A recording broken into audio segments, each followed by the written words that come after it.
დაუბრკოლებელი იყვენით ჰურიათა მიმართ და წარმართა და ეკლესიათა ღვთისათა. არ ვივიწყებთ, რომ ღვთის სიყვარული შეუძლებელია მოყვასი სიყვარულის გარეშე. ამაზე ხო ხშირად ვითქვავს. შეუძლებელია ქრისტიანს ღმერთი უყვარდეს ადამიანის გარეშე.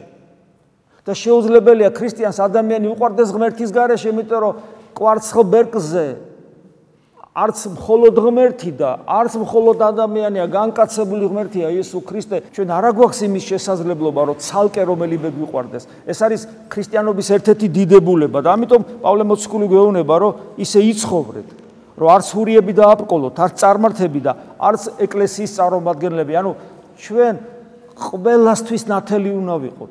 არა მარტო ეკლესიის წარმომადგენლები, არა მარტო ქრისტიანებისათვის, არამედ ყველასთვის ნათელი უნდა ვიყოთ. და შემდეგ თავის მაგალითი მოაქრო, ვითარცამე ყოვლითავე ყოველთვა სათნო ვეყოფი, რამე თუ არა ვეძიებ თავისა ჩემისა უმჯობესა, არამედ მრავალთასა, რათა ცხონდნენ. ყველასთან ყველა ვიყავი, სხვა ადგილას იტყვის პავლე მოციქული და იგივეს ამბობს ახლა, რამე თუ ჩემსას არ ვეძებ, არამედ ყველასას ვეძებ, რათა ყველა გადარჩეს.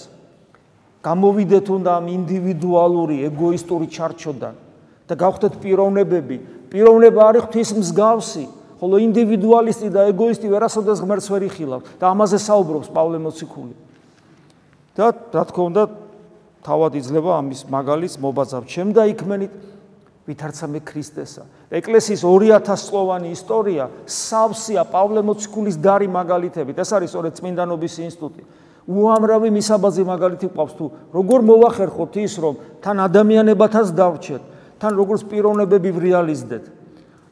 პირდაპირ უშუალო ჩვენი მაგალითი რა თქმა უნდა იესო ქრისტეა და უამრავი ადამიანი პავლე მოციქულის მსგავსად, რომლებიც უფლის მიბაძვით თავათაც ქრისტეს ემსგავსებოდნენ.